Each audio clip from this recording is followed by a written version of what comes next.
మరోవైపు ముఖ్యమంత్రి కేసీఆర్ పాలన బాగుందని కొందరు సామాన్యులు చెబుతూ ఉంటే మరికొందరు మాత్రం మాటలకే పరిమితమయ్యారని అంటున్నారు.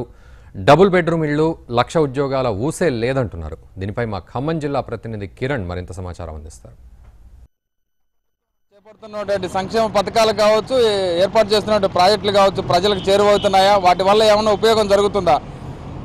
తెలంగాణ ప్రభుత్వం చేస్తున్నటువంటి పనులు కొంత భిన్నాభిప్రాయాలు వ్యక్తమవుతున్నాయి. తెలంగాణ రాష్ట్ర వ్యాప్తంగా ఉన్నటువంటి అధికార పార్టీపై విపక్షాలు కూడా కొన్ని విమర్శలు చేస్తున్నాం. నిన్న 2 డేస్ క్రితం ఏదైతే కేసీఆర్ ప్రెస్ మీట్ పెట్టి విపక్షాలు వాదనని తప్పిపుచ్చుతూ విపక్షాలు చాలా ఇబ్బందికర పరిస్థితులు ఎదుర్కొంటున్నాయి. వాళ్ళ అభివృద్ధి పరంగా ముందుకెళ్లేందుకు ప్రభుత్వం చొరవ తీసుకుంటుండగా ఇట్లాంటి అనైతికంగా వాళ్ళు లేనిపోని మాటలు వల్లిస్తూ వాళ్ళ హామీలకు కూడా వ్యతిరేకంగా కోర్టుకు వెళ్ళడం అనేది జరుగుతుంది అని చెప్పేసి కొంత వివాదం రేకెత్తించే విధంగా మాట్లాడడం జరిగింది. ప్రస్తుతం కేసీఆర్ పాలన ఏ విధంగా ఉందో తెలుసుకుందాం. మనతో పాటు కొంతమంది సామాన్యులు ఉన్నారు.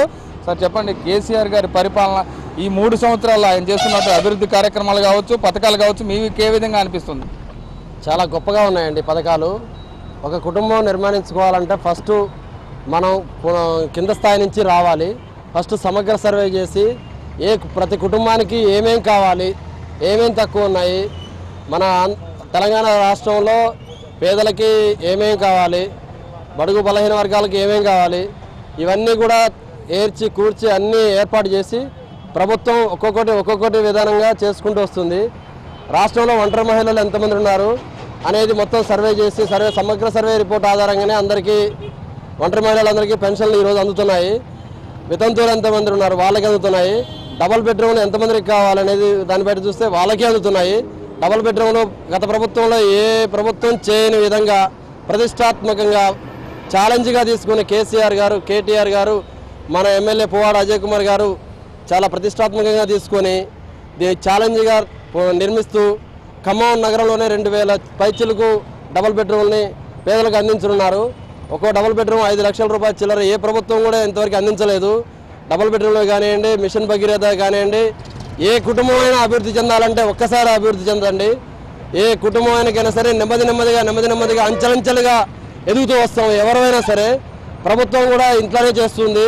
ప్రతి పనికి అడ్డుపడుతున్నారు ప్రతిపక్ష పార్టీలు. ఇలా అడ్డుపడడం కూడా సబబు కాదు. ఇలా అడ్డుపడితే అభివృద్ధిని చేయనియరు, తాము చేయరు, చేసేవాళ్ళని చేయనియరు. కాబట్టి ప్రజలు కూడా గమనించాలి.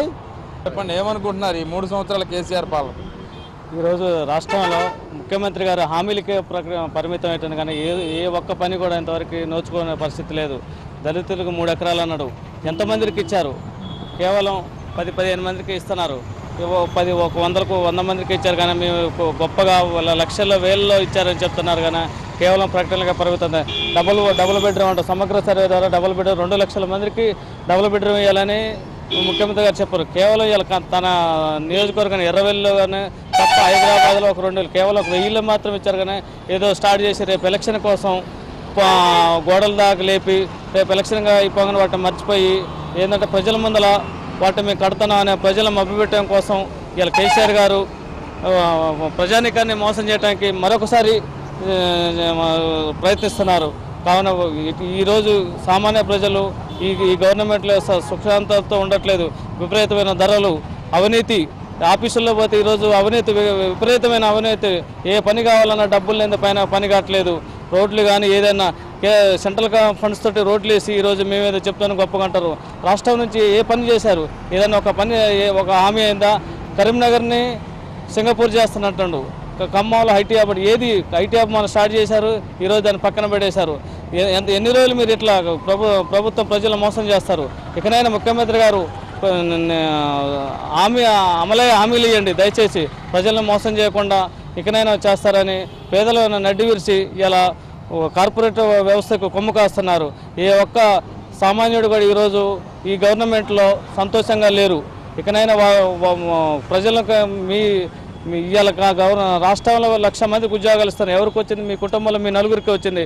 ముఖ్యమంత్రి కేసీఆర్ కానీ, కేటీఆర్ కానీ, కవిత గారికి కానీ, హరీష్ రావు గారికి తప్ప ఉద్యోగాలు ఇస్తూ ఉంటారు, పర్మనెంట్ చేస్తూ ఉంటారు. మళ్ళీ మీరే కోర్టులో కేసులు వేసి ప్రతిపక్షాల మీద నెడతారు. ఇది ఎంతవరకు సబబు? మీరు సక్రమైన జీవోలు ఇచ్చి దాన్ని పర్మనెంట్ చేసి ఇవ్వాలి. ఈ పరిస్థితి వచ్చేది కాదుగా. దాన్ని ఇస్తారు, మీకు తెలుసు. జీవో చేస్తారు, మీరే పర్మనెంట్ చేస్తారు, జీవో ఇస్తారు. అది రేపు కోర్టులో కొట్టుకుపోతుందని సంగతి తెలుసు. అలానే కొన్ని లక్షల కుటుంబాలు, సింగరేణి కుటుంబాలని, వాళ్ళ పిల్లల్ని భవిష్యత్తులో ఆశలు రేకెత్తించి మళ్ళీ నీరు గార్చారు. ఇలా దాని గురించి పరిస్థితి అంటే ప్రతిపక్షాల మీద ఒక నెపం నెడుతున్నారు. ఇకనైనా మీరు దాన్ని ఆలోచించండి. ఏదైనా సమగ్రంగా మీరు ఒక ఆలోచనతోటి ముఖ్యమంత్రి గారు ఒక మంచి ధోరణితో చేస్తే దేనికి కూడా ఆటంకం లేదు. మీరే చేస్తారని మీరే ఆటంకాలు కల్పిస్తున్నారు. కేవలం మీకు అవపడేది ప్రతిపక్షాలే.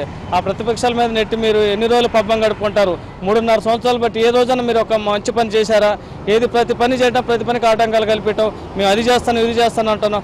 మన రాష్ట్రం ఏర్పడినప్పుడు 10,000 కోట్ల మిగులు బడ్జెట్లో రాష్ట్రం ఏర్పడితే ఈరోజు 10,000 కోట్ల లోటు బడ్జెట్లో ఎందుకు ఏర్పడింది? అరే మీరు గొప్పగా వృద్ధి రేటు అందరిలో దేశంలోనే 3వ నెంబర్ అంటారు, నెంబర్ 1 స్థానం అంటారు. మళ్ళీ వాళ్ళు చూస్తేనే లోటు బడ్జెట్ అంటే ఈ డబ్బులు ఎడిపోతారు. మీకు గుళ్ళు గోపురాలకి లక్షలు ఇస్తున్నారు తప్ప పేదల గురించి ఏ రోజు కూడా పట్టించుకునే లేదు. ఇకనైనా ముఖ్యమంత్రి గారు దయచేసి సామాన్య ప్రజలు ఆలోచిస్తారని మేము కోరుకుంటున్నాం. మొత్తం మీద తెలంగాణ రాష్ట్ర ప్రభుత్వం చేస్తున్న కార్యక్రమాలకు కావచ్చు, కేసీఆర్ ఇస్తున్న హామీలపై కూడా భిన్నాభిప్రాయాలు వ్యక్తమవుతాయి. ఒకవైపు కొన్ని రకాల గ్రామాల స్థాయిలో వితంతుల పెన్షన్ కావచ్చు, ఒంటరి మహిళా పెన్షన్ కావచ్చు, పేదవారికి కావచ్చు, కొన్ని రకమైన సంక్షేమ పథకాలు కొంత మంచిగా ఉన్నా కొన్ని ప్రాంతాల్లో మాత్రం అవి అమలు కావట్లేదు. వాటిలో అవినీతి అనేది ఎక్కువగా కనపడుతుందని చెప్పేసి ఇక్కడ ఉన్నటువంటి సామాన్యులు తెలుపుతున్నారు. ఇది ఇక్కడ ఉన్న పరిస్థితి. కెమెరామెన్ గణేష్.